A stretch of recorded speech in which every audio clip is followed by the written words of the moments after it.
Hoy nos queda por ver el último tema, tema 2, ¿vale? Que además es cortito y solo tiene 2 figuras. Fijaros qué fácil va la cosa, ¿vale? Con esto terminamos todos los contenidos teóricos que os entran para el examen, ¿vale? Nos quedaría por ver los comentarios de texto, como son esos comentarios y demás, ¿vale? Pero nos quedan 3 clases, la clase del día 2, la clase del día 9 y la clase del día 16. De tal manera que yo os pregunto, ¿qué queréis hacer con las 3 clases que nos quedan?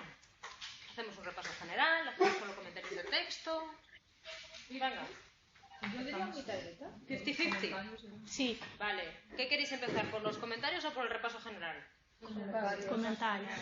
Y ahí nos libramos y dejamos el último. Bueno, mejor no preguntar para ver qué tal. Bueno, vamos a ver cómo lo hacemos, ¿vale?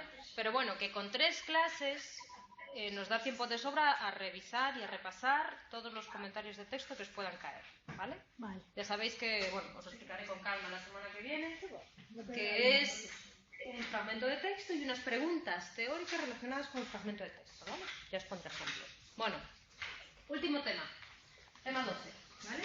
Recordad que el tema 1, 2, 3 y 4 no os entra como contenido teórico. Os recomiendan que lo leáis para que tengáis una aproximación a la disciplina, pero no os van a hacer preguntas teóricas sobre él, ¿vale? Entonces, tema 5, ¿qué vimos? Tema 6, ¿qué vimos? Contemporáneos, las alternativas a Gut. Sí. Tema 7, ¿qué vimos? Funcionalismo. Tema 8, ¿qué vimos? Psicoanálisis. Tema 9, ¿qué vimos? Gestalt. Tema 10, ¿qué vimos? El cognitismo. Bien, tema 11, ¿qué vimos? Cognitivismo. Y ahora nos quedan los Constructivismo. constructivismos, ¿vale? ¿Qué vimos la semana pasada? Cognitivismo. ¿Qué eran las corrientes cognitivistas? Aquellos que surgieron a partir de 1960 con el desarrollo de los ordenadores y que conciben el funcionamiento de la mente humana similar a cómo funcionan esos ordenadores. Lenguaje computacional, procesamiento de la información, unos y ceros, ¿os acordáis de todo eso que vimos? Vale, en eso fue donde nos quedamos. Ahora vamos a ver los constructivismos y vamos a ver 2 figuras que se encuadran dentro de lo que se llama constructivismo. Igual que pasa con los cognitivismos, no es que haya sido, pues eso, una corriente muy bien definida, sino que hay una serie de autores que tienen puntos en común y que tienen una serie de rasgos que podemos encuadrar como propios del constructivismo. ¿Quién es este señor de aquí? Piaget. Bien. Un constructivista. Piaget. ¿Quién es este señor de aquí? Este igual nos resulta más difícilmente reconocible.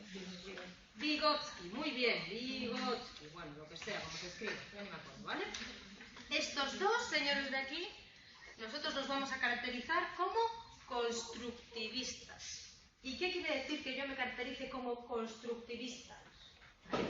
Constructivismo quiere decir que las funciones que hace mi mente, ¿vale?, ¿qué es la que vimos hasta ahora? Que dependían bien de elementos sensoriales, bien de funciones fisiológicas, o estaban en función de ¿qué? De aspectos sociales. Por ejemplo, la mente o la percepción dependía de la fisiología de la percepción, o el lenguaje dependía de aspectos sociales. ¿Bien? Pues estos señores dicen, las funciones no dependen ni de una de las cosas ni de la otra, sino que las funciones se construyen de manera activa, ¿vale? Y van evolucionando y van cambiando a lo largo del desarrollo del individuo. Por eso se llaman constructivistas, porque dicen que una función surge y se desarrolla, ¿vale?, en una evolución constante entre el individuo y el medio ambiente en el que se desarrolla. ¿Sí? ¿Bien? Sí. ¿Vale? Las funciones son un proceso que abierto y en continuo ajuste y no depende de estructuras innatas, ¿vale?, ni de estructuras sociales. Por eso se definen de manera genérica como constructivistas. ¿Vale? Primer autor. Este señor de aquí. De ayer. ¿Vale? Vamos a ver un poco de dónde viene el interés de Piaget por estudiar a los niños, la evolución de los niños y demás. ¿Vale? cómo explica él el origen de las funciones, ¿vale? ¿Qué hay después de él? En función de perspectivas neopiagetanas y sistemáticas, ¿vale? Esto es la evolución de la teoría que tiene, ¿vale? Este señor de aquí, ¿qué hace? Pues hace un poco de todo. Estudia los moluscos. Tiene contacto con el psicoanálisis, ¿vale?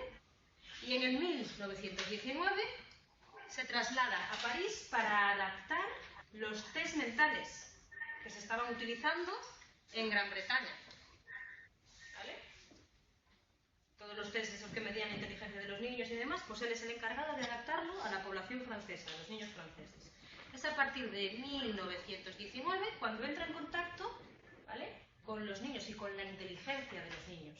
Y es en el periodo que va de 1920 a 1940 y a partir de 1940 cuando él escribe todas sus teorías sobre cómo surge y se desarrolla el pensamiento infantil y adolescente, ¿vale? ¿Y qué nos está diciendo respecto a ese pensamiento infantil y adolescente? Nos está diciendo que ese pensamiento infantil es distinto del que se da en un adulto, ¿vale? Y que va atravesando una serie de etapas. Y no es que los adultos piensen más que los niños, sino que hay una diferencia cualitativa en la manera de pensar que tienen unos y otros. No hay una diferencia entre ellos de cantidad, sino hay una diferencia de cómo piensan esos niños, ¿vale?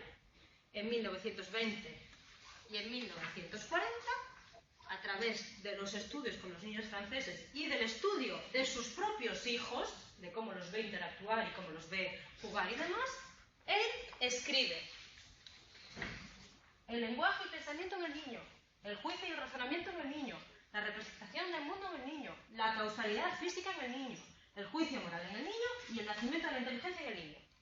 Y a partir de 1940, la génesis del número en el niño, la formación del número en el niño, la representación del espacio en el niño.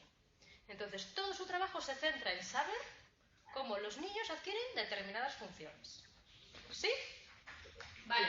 ¿Qué nos dice Piaget sobre cómo los niños adquieren, desarrollan determinadas funciones? Nos dice, bueno, esto todo os lo resumo, ¿vale? Que la evolución de las funciones en el niño reflejan una evolución reflejan la misma evolución que nosotros tenemos como especie. Y que eso culmina cuando el niño llega a la adolescencia con el pensamiento abstracto, formal y lógico. ¿Sí? Vale, en esa evolución desde que el niño nace hasta que el niño alcanza la adolescencia, esa adolescencia él la equipara con el pensamiento científico que se da en todas las disciplinas que hay ahora de las ciencias y demás, él atraviesa por una serie de etapas que le llama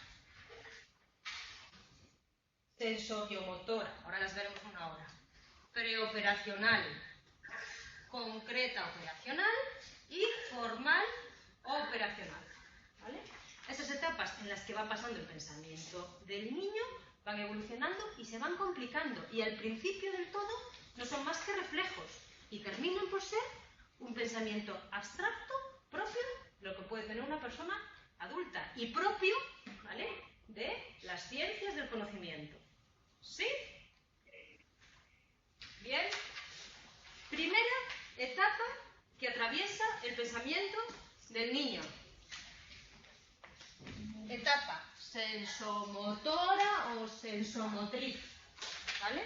Que me cubre desde que el niño nace hasta que alcanza aproximadamente los 2 años, ¿vale?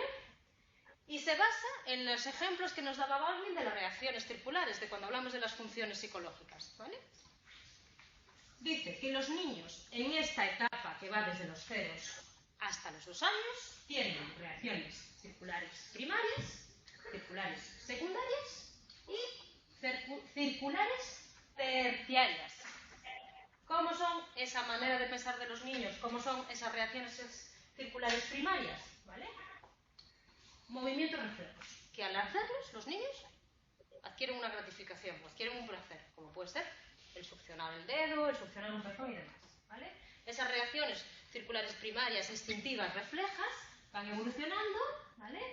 Y después ya no son solo reflejos que generan placer, sino que son coordinaciones visu-manual que tienen una conciencia de resultado e incluso una cierta intención de repetirlas, ¿vale? Ya no me chupo el dedo y a lo mejor pues cojo el biberón. ¿Lo entendéis? Eso va evolucionando hasta que llego a una reacción circular terciaria alrededor de un año, que implica una generación de los esquemas de repetición y la introducción de métodos alternativos para conseguir los mismos objetivos. Quiero seguir alcanzando el biberón, pero a lo mejor el biberón está encima de una mesa, entonces tengo que subirme a una silla. ¿Lo entendéis, más o menos? Esto evoluciona, o la inteligencia del niño evoluciona en este periodo, ¿vale? Desde los 0 hasta los 2 años. Y termino con los 2 años teniendo una cierta permanencia de objetos. O sea, los objetos siguen ahí, aunque yo no los vea. ¿Bien? Primera etapa que pasa, la inteligencia o el pensamiento de los niños. Segunda etapa, la que va desde los 2 hasta los 7 años, ¿vale? Y que Piaget llama como una etapa de inteligencia preoperatoria. ¿Qué le pasa a esos niños que están entre los 2 y los 7 años? Que ya empiezan a tener representaciones mentales de los objetos que les rodean. ¿Y qué se caracterizan? Por un egocentrismo. Solo me vale mi modo de pensar y no concibo que los demás tengan un modo de pensar distinto del mío. ¿Sí? ¿Qué pasa a partir de los 7 años? Que llegamos a una inteligencia que se llama de operaciones concretas. ¿Vale? De los 7 a los 11 años. Y esos objetos que yo tengo representados mentalmente en la etapa anterior, ahora lo que hago es categorizarlos. ¿Vale? Y un árbol puede ser más alto o más bajo, pero pertenece, ¿vale?, a la categoría de árbol. Son conscientes de que los objetos del mundo que les rodean tienen ciertas características que pueden cambiar, pero que tienen puntos en común, ¿vale?, que hacen que pertenezcan a esa categoría. ¿Bien? Por último, llegamos a la etapa de las operaciones formales, alrededor de los 12 años. Y aquí sí que alcanzo un pensamiento abstracto, lógico y concreto, propio del pensamiento científico-racional. ¿Veis? Entonces, ¿qué me dice Piaget? Que el niño, en su manera de pensar, de evolución desde la inteligencia más básica, sensoriomotriz, hasta la adulta, pasa por una serie de etapas. Y que él las, como decirlo así, las pone muy ceñidas a determinados años. ¿Qué se le va a criticar de Piaget que ahora veremos? Oye, mira, a lo mejor hay niños que alcanzan el estadio de las operaciones formales en vez de a los 12 a los 11. Y a lo mejor hay niños que alcanzan el estadio de las operaciones formales en vez de a los 12 a los 13. ¿Vale? ¿Qué se le va a criticar a él? Que no tenga en cuenta las diferencias que haya individuales. ¿Vale? ¿Y qué le vamos a criticar también? Oye, me parece muy bien que tú hagas este repaso de cómo es el pensamiento de los niños y cómo va evolucionando hacia el pensamiento adulto, pero tú te estás limitando a un conjunto de niños que están escolarizados, son occidentales, tal. ¿Qué pasa con los niños que a lo mejor no están escolarizados? O que tienen una deficiencia visual, o que tienen una deficiencia auditiva.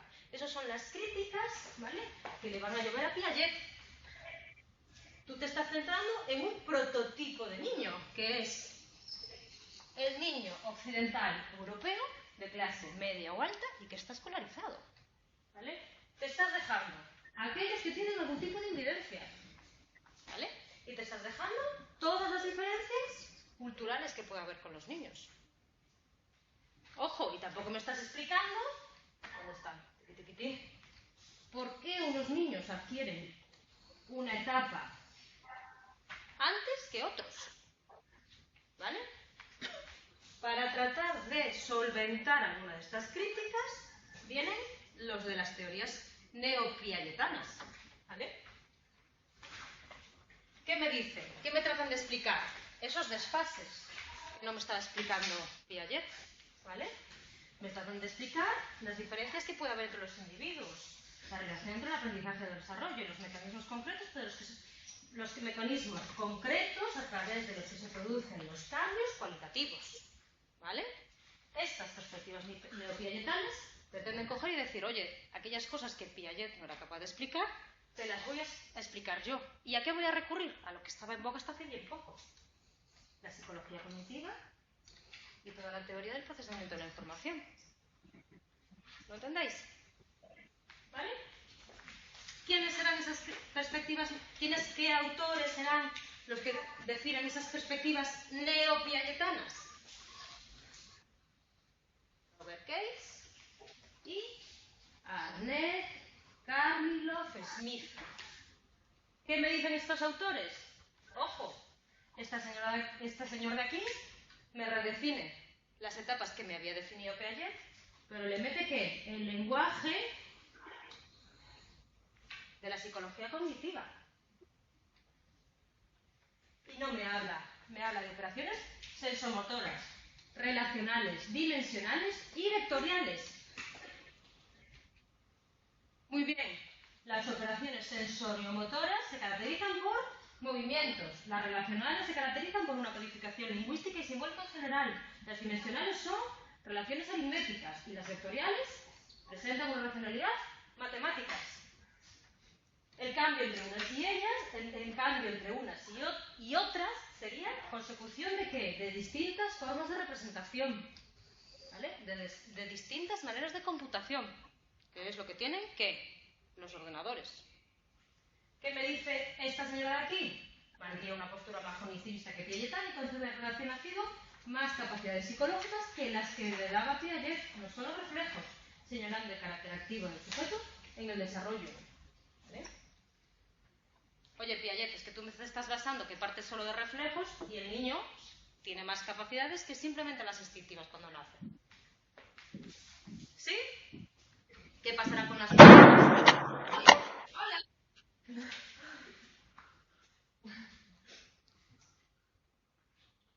Cloris, no sé qué les has hecho, les has cabreado.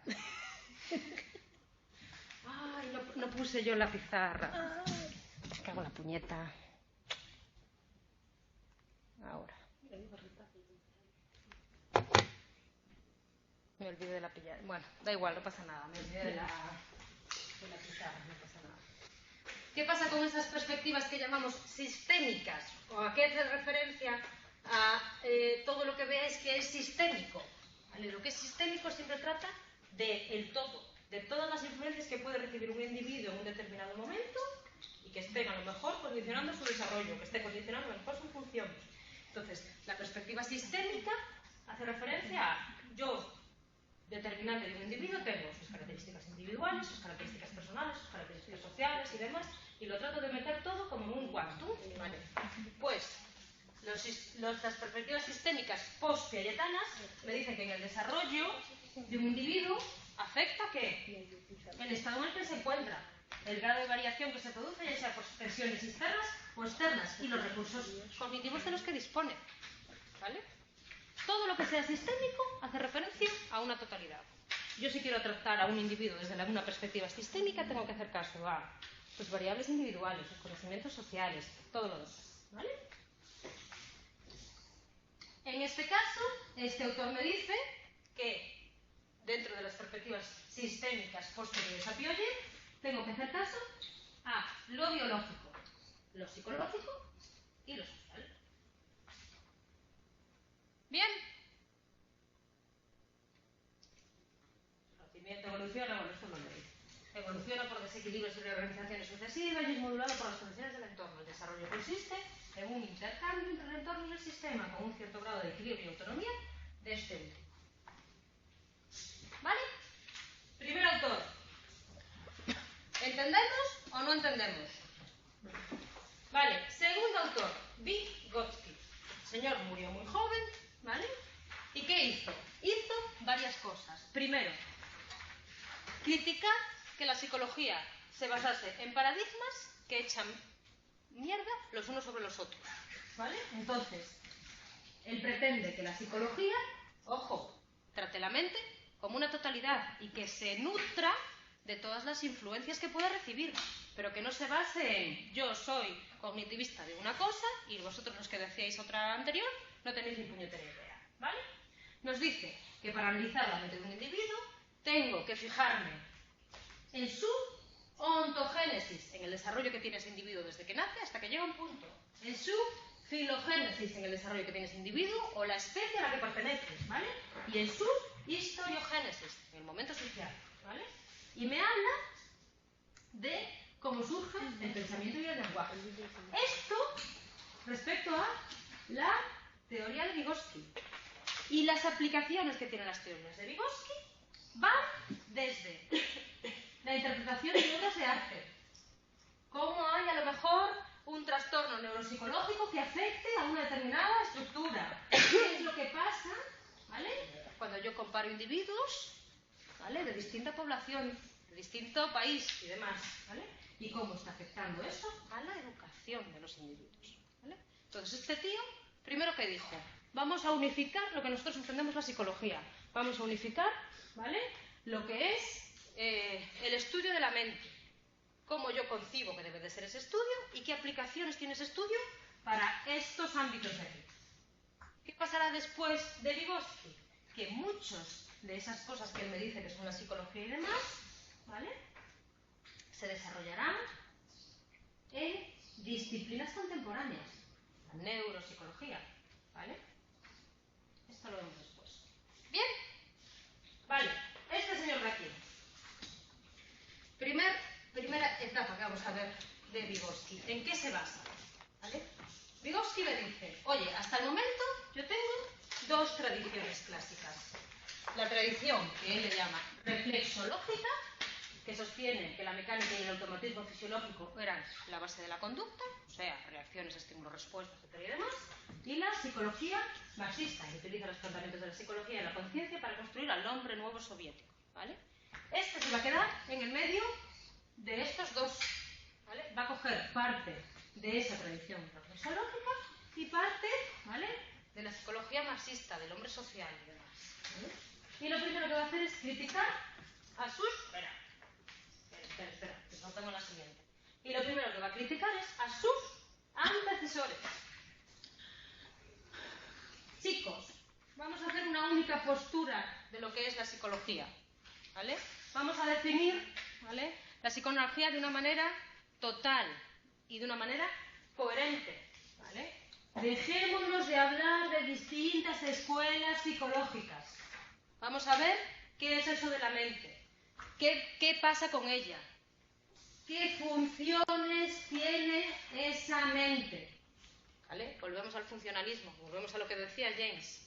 ¿Cuáles son las funciones que tiene esa mente según Vygotsky?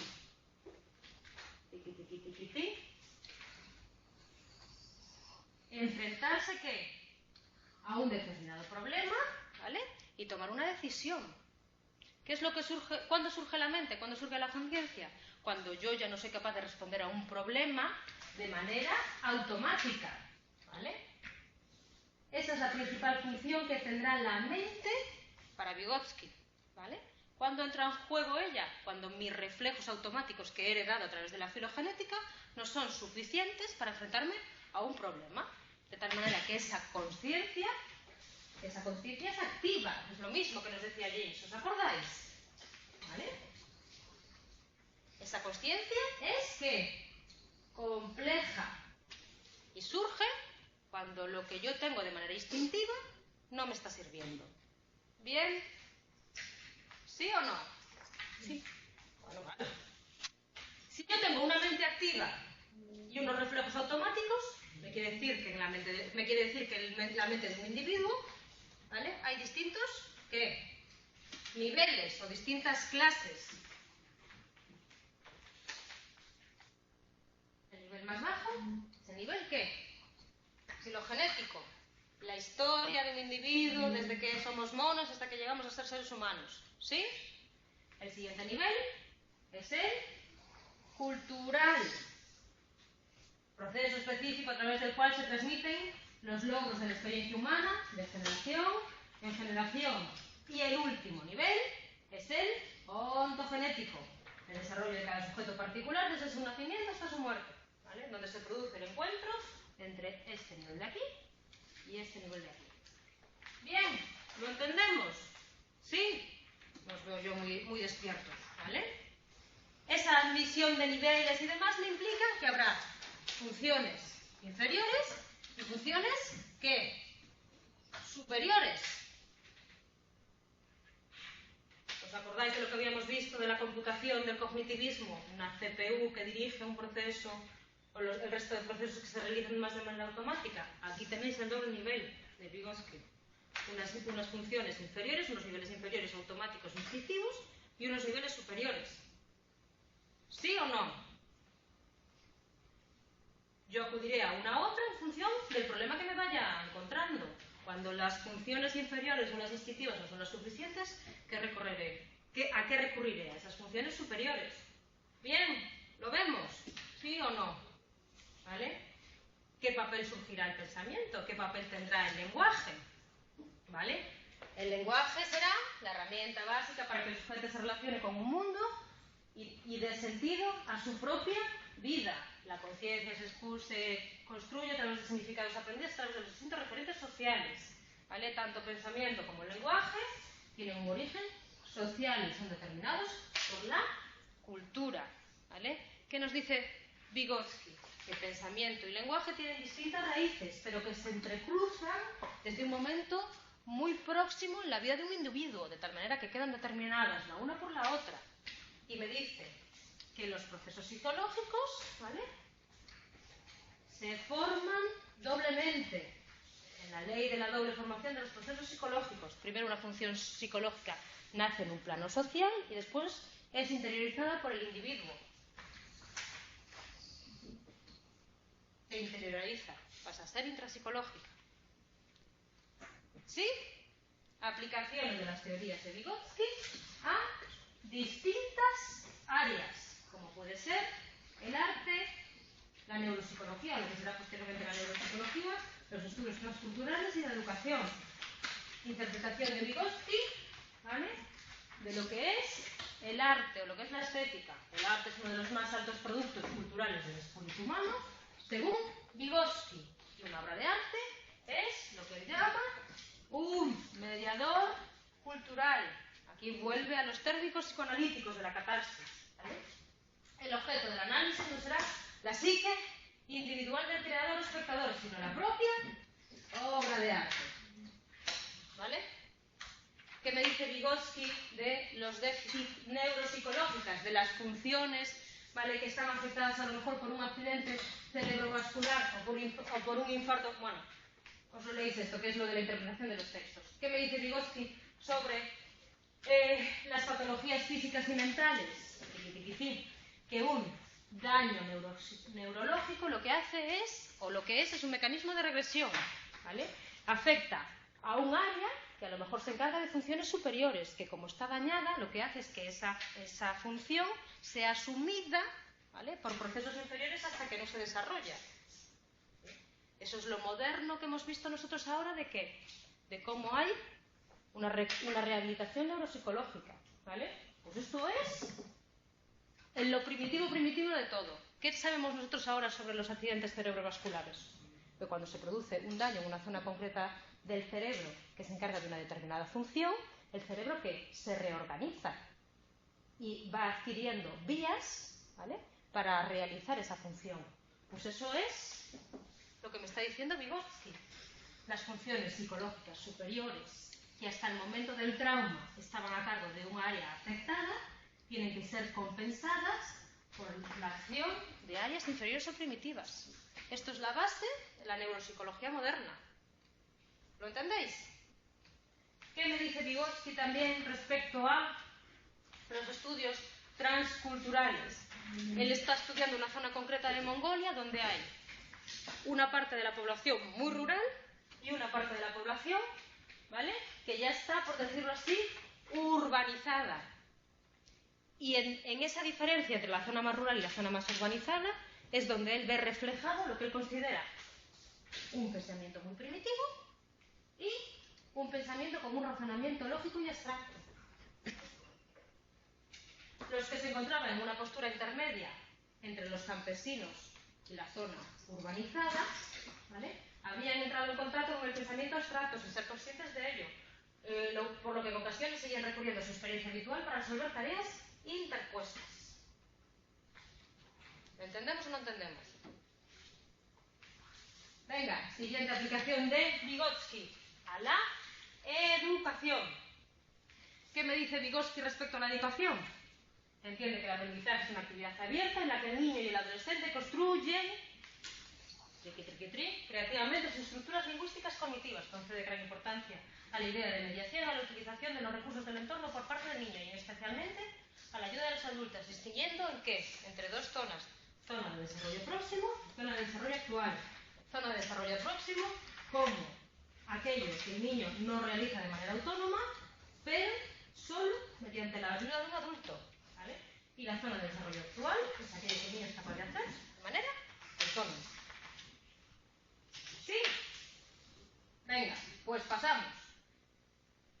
Pero importancia a los procesos de lectura y escritura. Vale, ¿en qué van a derivar las enseñanzas de Vygotsky? En todo lo que hace Luria y la neuropsicología. Y en estos, ¿vale? Súbditos me va a decir, ¿cómo se llaman estos? Discípulos. Discípulos. Vale, ojo, todo lo que me había dicho... todo lo que me había dicho Vygotsky de pensamiento abstracto, zonas superiores y zonas inferiores, yo no funciono esto.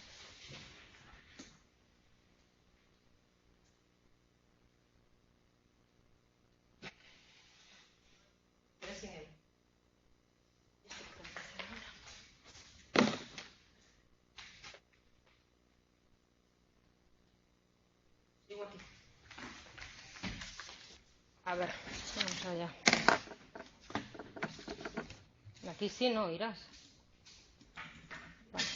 Se me quedó colgada la pizarra. A ver, bien.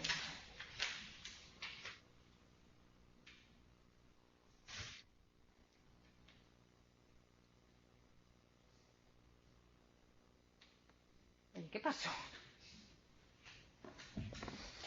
A ver, discípulos de Vygotsky, venga. Bueno, voy a volver a entrar y seguimos, espera.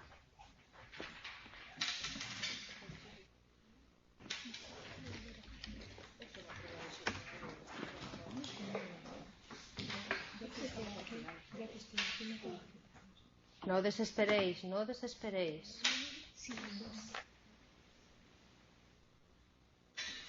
Bueno, a ver, venga, vamos a hacer un repaso, A ver, Vygotsky, ¿qué me dice Vygotsky? Vygotsky lo consideramos constructivista, al igual que considerábamos a qué otro autor.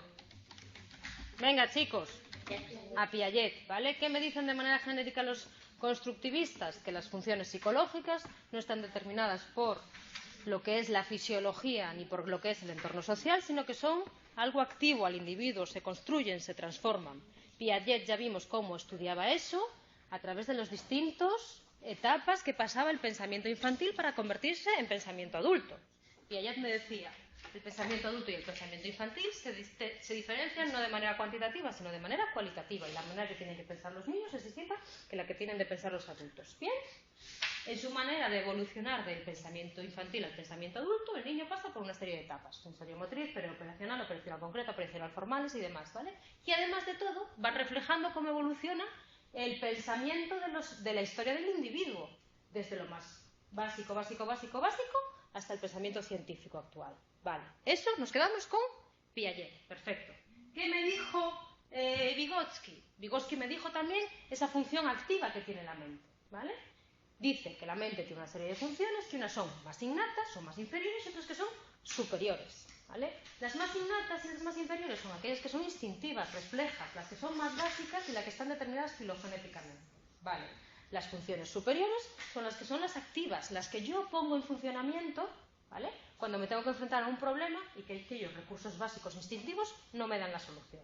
Bien, en esa doble división de funciones inferiores y funciones superiores, Vygotsky lo aplica, por decirlo así, a distintas ramas. Estudia las obras de arte o la interpretación que tienen las obras de arte en función del nivel social, el nivel cultural, ¿vale? Me está diciendo que daños neuropsicológicos se producen ¿por qué? Porque había una función, ¿vale?, psicológica que tenía una determinada área superior, la que yo me que pasa a ser asumida por aquellas funciones o por aquellas áreas más inferiores, y hasta que no se recupera hay una reorganización, ¿vale?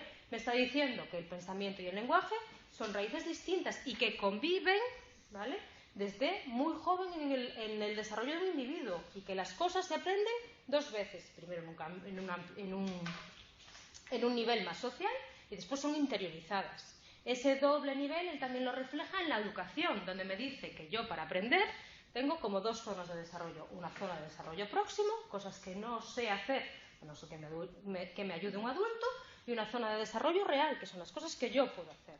¿Bien? Y ahora vamos a ver seguidores de Vygotsky, seguidores de todas esas teorías de Vygotsky que él le iba aplicando al arte, a la neuropsicología, a la educación y demás. ¿Vale? Recordad que Vygotsky me decía que lo que yo quiero es una psicología que aúne, que agrupe, ¿vale?, que nos dejemos de discutir. Todos estos seguidores de Vygotsky se agrupan de manera genérica en una escuela que se llama la Escuela de Kharkov, en Ucrania, a partir de los años 30. Son este y este. ¿Vale? Esto de manera genérica. Primer seguidor de Vygotsky, que cogerá algo de lo que dijo Vygotsky. Este señor de aquí, Luria. ¿Vale? Luria, ¿qué coge de Vygotsky? Lo que es los daños específicos en zonas provocan una desorganización de esas funciones que estaban alojadas en esas zonas que yo estoy destruyendo. ¿Vale? Y me dice que, al igual que Vygotsky, mi cerebro es flexible. ¿Vale? Y esa zona que queda destruida es asumida por otras zonas que a lo mejor están intactas. Esto es lo que hoy conocemos como neuropsicología. Como un daño en una zona concreta provoca una reorganización de la mente del individuo. ¿Sí? Segundo seguidor de Vygotsky. Este señor de aquí, Alexei Leontiev, considera imprescindible el objetivo que tiene lo que yo realiza. ¿Vale? Las acciones complejas son divididas a su vez en acciones que son cada vez más sencillas, ¿vale?, y que tienen una meta. ¿Entendemos o no entendemos? Tercer seguidor de Vygotsky, Bakhtin, o como quieras llamarlo, ¿vale? Y Bakhtin lo que le da es importancia al lenguaje, ¿vale?, a esa formación del lenguaje en comunicación con los demás. Propone géneros que atraviesan todas las manifestaciones del lenguaje oral y están determinados por el contexto social en que se produce la interacción del individuo. ¿Bien? ¿Sí? ¿Dudas? ¿Hasta el momento? ¿Lo tenemos claro? ¿No lo tenemos claro? ¿Sí? ¿Qué vamos a leer? Esta lectura de aquí. La construcción del conocimiento. ¿Qué esperáis encontrar en esta lectura de aquí? Preoperacional, operacional concreto, sensoriomotriz, etcétera y demás. ¿Vale? ¿Sí? Vale. ¿Qué preguntas os podéis encontrar en este tema de aquí? Venga, sois listísimos. La idea de que existe un paralelismo entre el desarrollo del conocimiento de la historia individual y el desarrollo del conocimiento a lo largo de la historia de la humanidad es una de las bases de ¿qué? Sí. Venga, las etapas del desarrollo que describe Piaget en la vida del niño son por este orden. Ahí lo tenéis claro, ¿no? Sí. Venga. Según la llamada ley de la doble formación de los procesos psicológicos de Vygotsky, una función psicológica aparece dos veces en el desarrollo. Primero en el plano ¿qué? Social, y después es interiorizada, ¿vale? Última pregunta. Vygotsky analiza el desarrollo de la psique humana a través de varios niveles. A saber, ¿ves cómo lo tenéis tirados, tíos? Bueno. Pues con esto nos terminamos todos los temas, ¿vale? Traigo textos para la semana que viene, con lo cual es conveniente que, aunque no os los hayáis chapado, que sí que hayáis leído los textos que tenéis, ¿vale? Oye, son, ¿qué? 6 temas, 8 temas. Las preguntas sobre los textos las verás la semana que viene, no preguntas, ¿vale? Traigo textos que se hayan puesto otros años y así vamos ya a tiro fijo, por decirlo así. Pero aunque no os lo chapéis, leeros los textos para que os suene un poco, ¿vale? Venga, ánimo, rapaces.